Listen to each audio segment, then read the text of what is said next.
Sanggar Cerita mempersembahkan Sabda Pandita Ratu.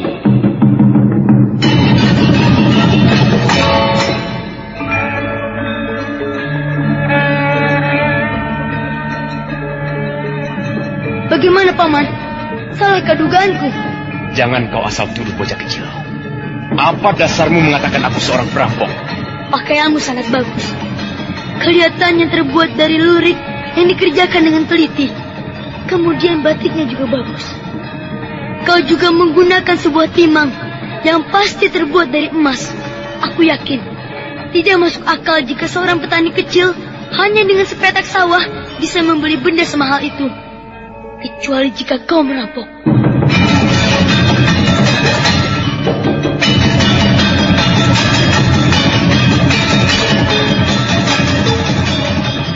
Sabda Pandita Ratu, sebuah kisah penuh dilema, tragedi cinta anak manusia, perebutan tahta, mabuk harta dan duniawi, serta silaunya kehormatan, di mana keangkara murkaan merajalela karena dendam yang membara. Kisah ini berlatar belakang berdirinya Singasari.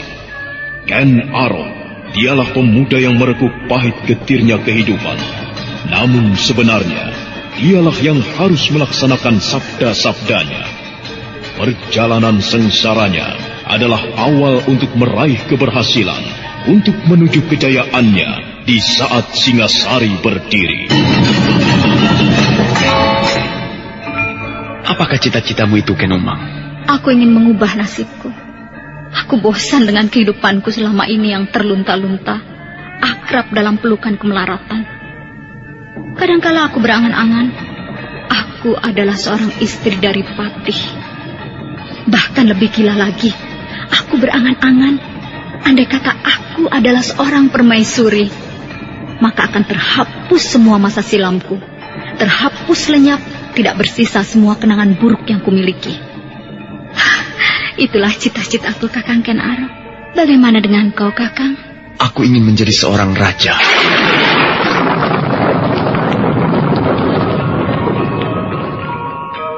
Sabda Pandita Ratu.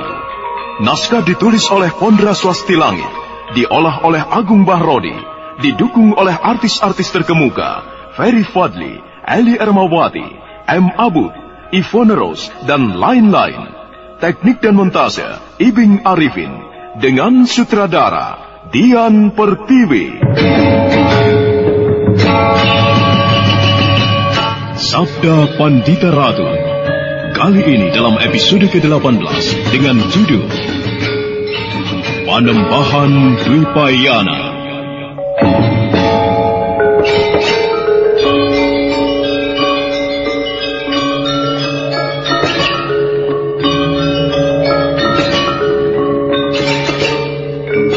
Dalam seri ke-517 ini, dengan para pemain, Wit Hendra sebagai Panembahan Dwipayana, Norman sebagai Badrawati, Wenda Lubis sebagai Lare Angon, Ferry Fadli sebagai Kamaswara, Naryo sebagai Bresima, Hari Akik sebagai Gajah Wengker, dan Asdi Suhastra, pengantar cerita. Kamaswara benar-benar merasa penasaran dan gelisah. Karena dalam pembicaraan di saat Panembahan Dwipayana menerimanya di pendopo, sama sekali belum menyinggung masalah Parameswara. Untuk memaksakan pembicaraan, Kamaswara juga merasa tidak pada tempatnya.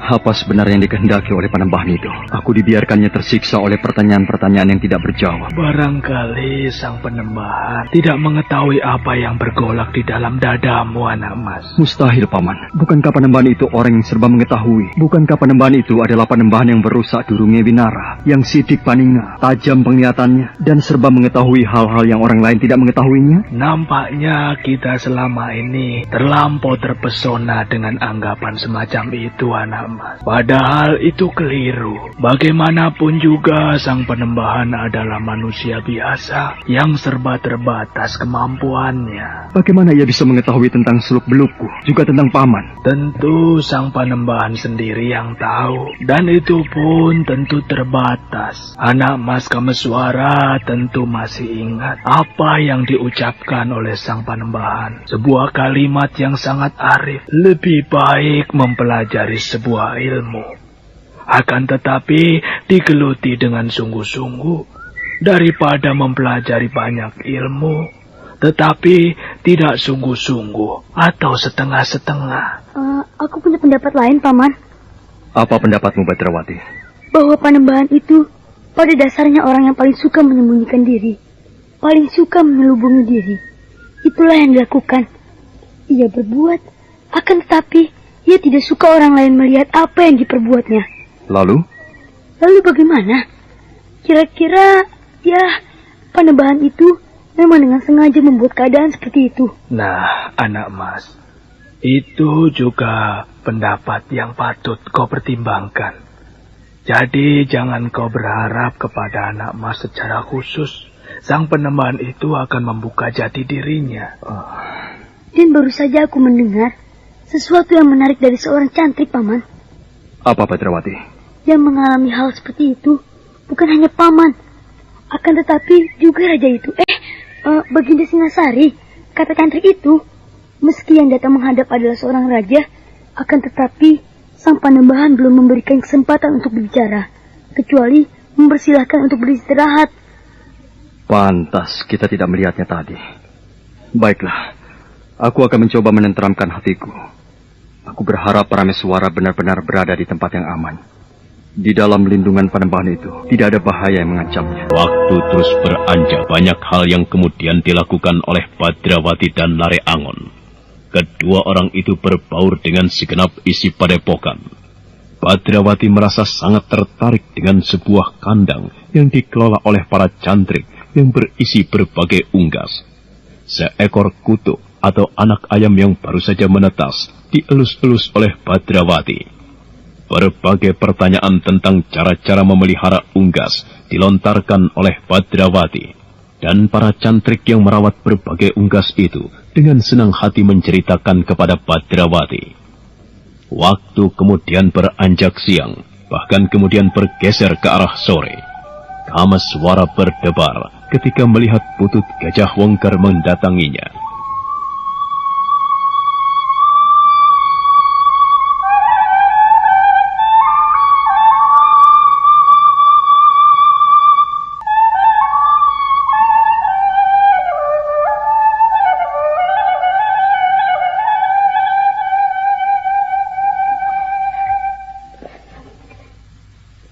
Apakah Ki Putut ada perlu sesuatu denganku? Oh iya, benar Kisana. Bagaimana Ki Putut? Sang Panembahan mengundang anak Mas Kameswara untuk membicarakan sesuatu. Sang Panembahan berada di Pancuran Widadari.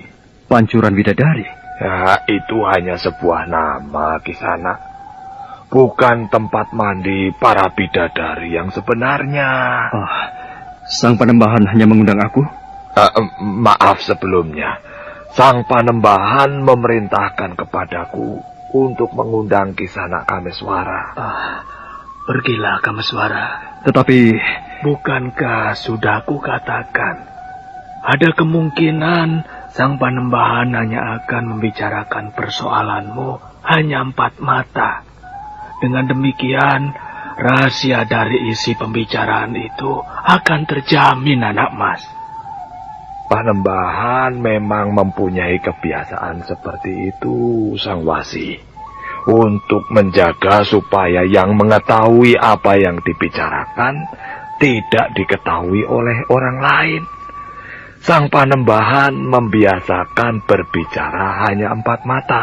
Nah, Kameswara, apalagi hal itu menunjukkan betapa sangat luasnya wawasan Sang Panembahan. Tentunya banyak di antara orang-orang yang datang menghadap tidak ingin permasalahan yang dibawanya diketahui banyak orang. Baiklah, Paman. Aku akan menghadap Panembahan. Aku berharap Panembahan akan berkenan membicarakan soal itu. Mari Ki Putut. Kemanakah Kameswara itu, Sang Wasi? Panembahan memanggilnya, nak mas.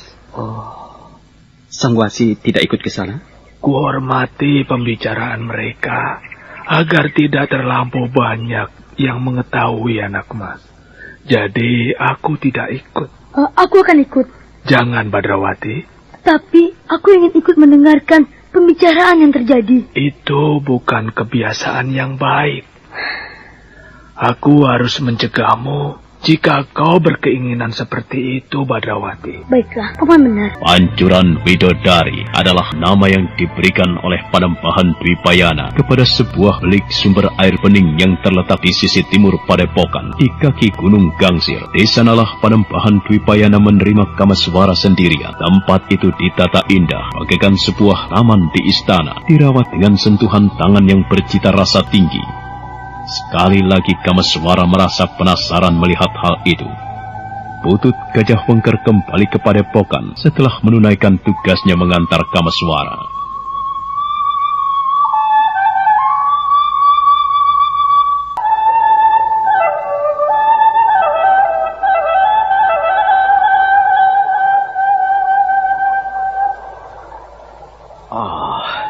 Silahkan duduk, anak mas. Terima kasih, Sang Panembahan. Apa kata anak mas tentang tempat ini? Sebuah tempat yang menyenangkan, Bapak Panembahan. Aku tidak mengira di tempat ini terdapat taman yang asri, yang ditata oleh tangan-tangan yang mempunyai cita rasa tinggi. Sesuai dengan namanya, Pancuran Bidadari. Aku membayangkan seolah bidadari-bidadari pada hari-hari yang khusus turun ke tempat ini untuk mandi dan berenang. Dan kemudian Panembahan yang menjadi pencuri pakaian mereka. Anak mas ada-ada saja. Siapakah yang merancang taman ini, Panembahan? Aku sendiri, anak mas. Aku yang merancang semua ini. Tetapi tentu bukan aku yang mengerjakannya. Aku sudah terlampau tua, anak mas. Bahkan untuk berjalan kemari, rasanya telah memeras segenap tenaga dan kekuatanku. Menurut penglihatanku, Panembahan masih sangat sehat. Bahkan untuk pekerjaan yang sangat berat, meruntuhkan Gunung Gangsir ini misalnya, tentu bukan pekerjaan yang berat bagi Panembahan. Jika aku memiliki ajian Narantaka, Mas Kamaswara. Bukan saja ajian Narantaka, namun Bapak Panembahan juga menguasai sebuah ajian yang dimiliki Sukrasana, adik Sumantri yang dipergunakan untuk memutar taman Sriwedari di Kayangan dan dipindahkan ke negeri Maespati. Ajian itu Bapak gunakan untuk memindahkan sebuah taman dari Kediri ke tempat ini. Oh, anak mas bisa-bisa saja. Akan tetapi Panembahan, terus terang aku merasa penasaran menyaksikan taman ini. Sebuah taman yang asri, yang benar-benar ditata dengan cita rasa tinggi. Bukan orang sembarangan yang bisa membuat taman seperti ini.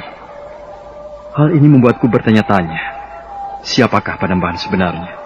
Janganlah anak mas menyiksa diri dengan pertanyaan-pertanyaan yang tidak ada jawabannya itu. Kenapa? Karena aku adalah aku, Dwipayana. Tidak lebih dan tidak kurang. Baiklah Panembahan. Aku akan mencoba untuk tidak menyiksa diri dengan memanjakan rasa penasaran itu.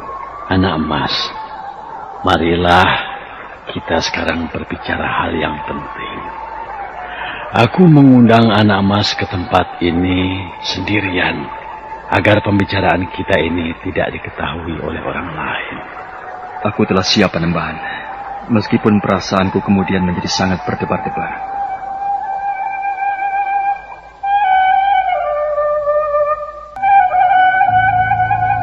Kamaswara kemudian menata duduknya, jantungnya berdebar. Kamaswara merasa telah tiba saatnya Panembahan akan mengajaknya berbicara soal Parameswara, anaknya yang hilang.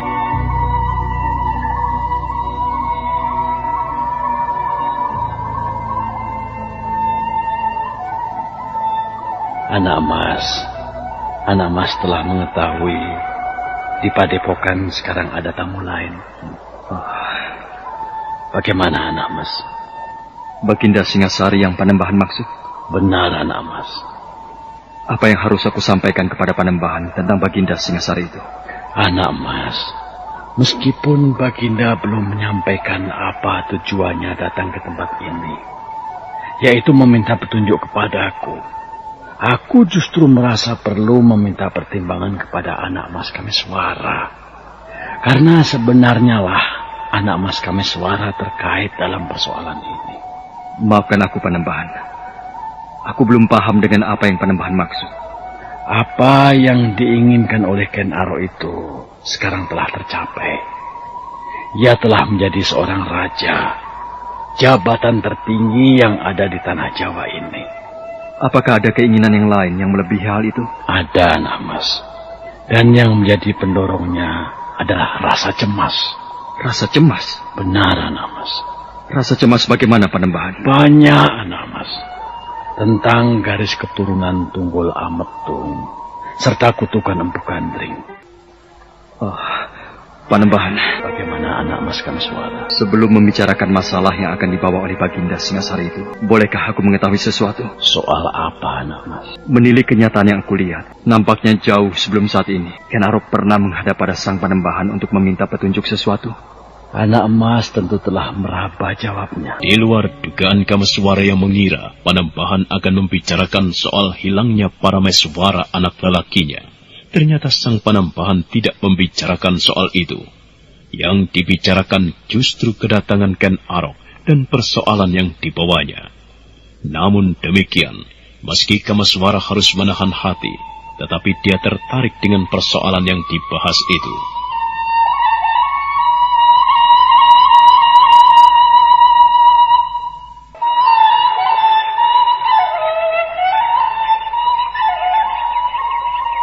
Panembahan. Bagaimana Anak Mas Kamswara? Sebelum membicarakan masalah yang akan dibawa oleh Baginda Singasari itu, bolehkah aku mengetahui sesuatu? Soal apa, Anak Mas? Menilik kenyataan yang aku lihat, nampaknya jauh sebelum saat ini, Ken Arok pernah menghadap pada Sang Panembahan untuk meminta petunjuk sesuatu. Anak Mas tentu telah meraba jawabnya. Kapankah itu, Panembahan? Setahun yang lalu, atau lebih? Atau beberapa bulan yang lalu? Jika aku harus menceritakan hal itu, panjang ceritanya, Anak Mas. Ketika itu, sekitar 5 tahun yang lalu, aku melihat sesuatu yang luar biasa di sebuah tempat yang bernama Padang Karautan. Sebuah cahaya yang aneh, yang nampak terang benderang di malam hari. 5 tahun yang lalu, Panembahan? Benar, Anak Mas. Panembahan menyebut waktu 5 tahun yang lalu. Berarti apa yang disaksikan Panembahan jauh sebelum Ken Arok bertapa di Padang Karautan. Peristiwa yang melibatkan aku itu terjadi belum 2 tahun yang lalu. Panembahan menyebut 5 tahun yang lalu. Menarik sekali. Dan yang lebih menarik adalah bahwa meski Panembahan kelihatan tua dan sakit-sakitan, namun mempunyai kemampuan untuk menempuh perjalanan menuju ke Padang Karautan. Semakin yakinlah aku bahwa Sang Panembahan bukanlah orang yang sembarangan. Meskipun tubuhnya kurus kering tidak bertenaga, akan tetapi aku yakin beliau ini menyimpan ilmu kanuragan yang tinggi. Adakah sesuatu yang sedang kau pikirkan, Anak Mas Kamswara? Oh, Panembahan, sebenarnya lah aku juga menyaksikan sebuah peristiwa yang aneh di Padang Karautan. Akan tetapi peristiwa itu terjadi bukan 5 tahun yang lalu, yaitu Ken Arok yang sedang melakukan tapa berata di tempat itu. Itukah yang Panembahan maksud? Aku juga pernah mendengar cerita itu, Anak Mas. Bahkan sebenarnya, atas petunjukkulah Ken Arok itu bertapa di Padang Karautan. Cahaya aneh, seolah sebuah teja atau pulung yang jatuh dari langit itu, terjadi 5 tahun yang lalu. Lalu bagaimana, Panembahan? 7 malam berturut-turut, aku menyaksikan cahaya di Padang Karautan dari sebuah bukit yang lebih tinggi, Anak Mas. Aku kemudian mencoba mencari jawab. Apakah sebenarnya yang terjadi? Pertanda apakah cahaya aneh yang muncul di Padang Karautan itu? Demikianlah. Sampai pada suatu hari, aku melihat sebuah keributan di sebuah pasar. Seorang pemuda aneh dikeroyok oleh banyak orang. Pemuda aneh itu adalah Ken Arok, Panembahan? Benar, Anak Mas. Apa yang menyebabkan ia dikeroyok, Panembahan? Pemuda itu makan di sebuah warung, tetapi tidak mau membayar. Menilik perbuatan yang dilakukannya adalah jelas perbuatan yang nakal, ugal-ugalan. Tetapi itulah, Anak Mas, Rahasia para dewa dalam berbagai peristiwa kadangkala aneh, tidak bisa ditebak, dan ada kalanya bahkan sulit dimengerti. Mengapa justru orang semacam pemuda yang melakukan perbuatan yang tidak terpuji itu terdapat pertanda aneh, pertanda sebagai kekasih dewa-dewa? Sejak itulah, Mas, Ken Arok sering datang ke padepokanku. Oh. Lalu, apakah yang bisa aku katakan, Panembahan? Dapatkah anak Mas membayangkan apakah kira-kira yang menjadi sumber kegelisahan Ken Arok itu? Tidak, Panembahan. Yang menjadikannya gelisah adalah sebuah kutukan. Kutukan? Iya. Eleng-eleng Ken Arok sirotan eleng tibane supata piwalese awak mame sira nemahi pastra kairing sabda dhamma kang sira kanthi katiban curiga minangka patukon mame padha nemahi palastra. Kutukan apakah, Panembahan? Anak Mas tentu pernah mendengar nama seorang empu yang mumpuni di dalam olah pembuatan keris pusaka. Empu Gandring. Oh, Empu Gandring? Iya. Nama itu sedemikian lekat di hati dan sanubariku, Panembahan. Bersama-sama, aku dan Bapak Empu Gandring pernah bahu-membahu menghadapi kabut setan sumber malapetaka yang pernah memporak-porandakan bumi Belambangan. Kutukan apakah, Panembahan? Maka berceritalah Panembahan Dwipayana tentang kegelisahan yang pernah diutarakan oleh Ken Arok yang dibayangi oleh kutukan Empu Gandring yang mati penasaran akibat dibunuh dengan cara yang tidak terpuji oleh Ken Arok. Kameswara mendengarkan dengan segenap perhatian serta mencoba membayangkan bagaimana kira-kira gejolak kecemasan yang melanda Ken Arok. Apa yang kau cemaskan, anak Mas? Kutukan itu, Panembahan. Kutukan Empu Gandring itu terus menghantuiku. Panembahan, tolong berilah petunjuk kepadaku. Cara apa yang harus aku lakukan untuk menghindarinya? Aku tidak habis mengerti atas apa yang anak Mas Ken Arok lakukan. Alasan apa yang anak Mas pergunakan sehingga anak Mas tega membunuhnya? Aku hilaf, Panembahan. Ketika aku melakukannya, aku tidak sadar. Aku seperti kehilangan kendali. Aku melakukannya begitu saja. Tolong, Panembahan. Panembahan adalah orang yang serba tahu. Sigit Paninggal bisa melihat sesuatu yang tidak terlihat. Anak Mas, apakah anak Mas takut menghadapi kematian? Oh, apa maksud Bapak Panembahan? Pertanyaanku, aku kira sudah jelas, anak Mas. Apakah anak Mas takut pada kematian? Semua orang pada akhirnya akan mati, Panembahan. Lalu bagian mana yang anak Mas cemaskan? Panembahan pernah meramalkan bahwa kelak aku akan menjadi raja. Dan aku telah melihat suatu arah bagaimana caranya agar aku bisa mewujudkan ramalan Panembahan itu untuk menjadi raja di tanah Jawa ini.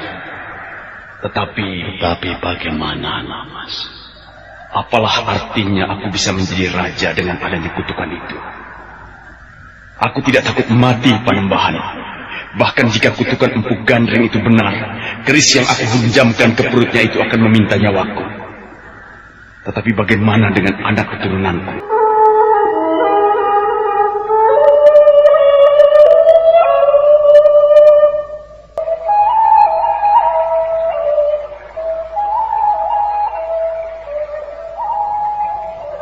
Apakah jawaban Panembahan kemudian? Aku belum menjawabnya, anak Mas Kemeswara. Lalu? Aku meminta kepada anak Mas Ken Arok untuk memberikan waktu kepadaku memikirkannya. Anak Mas Ken Arok sekarang telah datang untuk menagih janjiku. Itulah anak Mas, persoalan yang akan disampaikan oleh Ken Arok kepadaku. Aku undang anak Mas Kemeswara ke tempat ini untuk mengajariku bagaimana aku harus menjawab pertanyaan yang dibawa Ken Arok itu. Aneh sekali Panembahan. Apa yang anak Mas rasakan? Di bagian mana yang aneh itu? Panembahan, mohon Panembahan jangan berteka-teki kepadaku. Aku tidak mampu berpikir terlampau jauh untuk menjawab teka-teki sang Panembahan ini. Teka-teki yang mana, anak Mas Kemeswara? Panembahan meminta petunjuk kepadaku. Sedang wawasan Panembahan sedemikian luasnya. Lalu apa yang bisa aku persembahkan kepada Panembahan? Kau salah, anak Mas Kemeswara. Di mana letak kesalahanku, Panembahan? Rupanya anak Mas memberikan penilaian kepadaku sedemikian tingginya. Anak Mas menganggap aku serba mengetahui. Anak Mas menganggap aku mampu menjawab berbagai pertanyaan. Anak Mas lupa bahwa aku sebenarnya tetap manusia biasa yang serba terbatas. Aku bukan dewa di langit yang mengetahui mubahmu seinjakan. Bukan salahku jika aku berpendapat demikian, Panembahan. Bahkan kedatanganku ke tempat ini, jauh-jauh sebelumnya Panembahan telah meramalkannya. Panembahan telah mengetahui bahwa aku akan datang ke padepokan ini. Padahal aku sendiri yang memiliki badan wadak, belum tahu kemana akan pergi. Juga pakaian yang aku kenakan ini, rasanya tidak mungkin Panembahan menyiapkan sebuah hadiah pakaian yang sedemikian pas di tubuhku. Yang aku ketahui terbatas, anak Mas. Termasuk apa yang anak Mas sebut itu. Kalau kemudian cocok, itu hanya sebuah kebetulan. Baiklah, Panembahan. Nampaknya sang Panembahan berusaha menghindar dari kenyataan-kenyataan itu. Sekarang, hal apa yang harus aku sampaikan pada Panembahan? Pada anak Mas Kemeswara, aku merasa berbicara dengan orang yang tepat. Karena aku berpendapat, anak Mas orang yang paling banyak mengetahui siapa Ken Arok. Sepak terjang apa saja yang telah dilakukannya. Yang paling mendasar bagiku adalah untuk mengetahui bagaimana sikap anak Mas terhadap Ken Arok. Di samping itu, bukankah anak Mas baru-baru ini pergi ke semenanjung di dekat Selat Bali, di dekat Teluk Pangpang? Lagi-lagi Kameswara terkejut. Untuk sesaat lamanya, Kameswara justru terdiam tidak berbicara apapun. Dengan seksama, Kameswara memandang wajah Panembahan Dwipayana. Kameswara mencoba menghubungkan dan mencari persamaan wajah antara Panembahan itu dengan orang yang pernah ditemuinya, orang yang mengaku bernama Prabancana. Oh, tubuh Panembahan terlampau kurus, sedang tubuh kakek Prabancana itu akan lebih gemuk. Bagaimana, anak Mas? Maafkan aku, Panembahan. Aku merasa justru tidak patut bagiku untuk memberi wawasan. Panembahan orang yang serba mengetahui. Oh, tidak, anak Mas. Aku minta anak Mas jangan berpikir seperti itu. Kalau boleh aku sebut, aku mengetahui apa yang telah terjadi. Hanya itu. Akan tetapi, apakah yang anak Mas akan lakukan? Atau apakah yang akan terjadi sesaat lagi? Apakah aku tahu? Tidak, anak Mas. Aku tidak mengetahui. Ayolah, anak Mas. Sampaikan apa dan bagaimana pendapatmu. Baiklah, Panembahan. Aku akan berbicara. Akan tetapi sebelumnya, apakah diperkenankan aku untuk bertanya sesuatu? Apa hakku untuk menolak, anak Mas? Silakan. Bisakah Panembahan bercerita tentang seorang kakek bernama Prabancana atau Prabangkara? Siapa mereka, anak Mas? Jadi Panembahan tidak mengenalnya? Aku belum pernah mengenal nama itu. Kenapa dengan nama-nama itu, anak Mas? Tidak apa-apa, Panembahan. Baiklah, anak Mas. Sekarang bagaimana? Apa yang akan anak Mas katakan tentang Ken Arok itu? Bapak Panembahan, sebenarnya jika aku harus memberikan tanggapan atas persoalan yang dihadapi oleh Ken Arok itu, maka tanggapanku itu mungkin tidak seperti yang diinginkan oleh Ken Arok. Sebab bagaimanapun juga, jika aku berbicara, aku tidak bisa menghindari kepentinganku sendiri. Tidak apa. Berbicaralah, anak mas. Bapak, aku berpendapat bahwa meski Ken Arok membawa pertanda kasih dari dewa-dewa, akan tetapi bukan berarti ia bisa berbuat apapun seenaknya. Ia tetap manusia biasa. Benar, anak mas. Sebenarnya lah, Bapak, mengenai pohon aneh yang oleh Kakang Maesa Beranjangan disebut sebagai Wijaya Kusuma, yang tumbuh di tempat di mana bongkahan logam itu pernah jatuh di semenanjung Sembulungan, menumbuhkan gagasan bagiku dengan menggunakannya untuk mengendalikan Ken Arok. Mengendalikan Ken Arok? Apa yang anak mas maksudkan? Benarkah Panembahan belum mengetahui? Aku bukan orang yang serba mengetahui, anak mas Kameswara. Kameswara kemudian menghela napas panjang. Beberapa saat lamanya dia memandang wajah Panembahan Dwipayana, seolah mencoba meyakinkan benarkah Panembahan itu belum mengetahui peran dari bunga aneh yang tumbuh di semenanjung Sempulungan itu. Nah, bagaimana kisah selanjutnya? Saudara pendengar, untuk mengetahui jawabannya, ikutilah kelanjutan kisah ini dalam seri berikutnya. Sampai jumpa.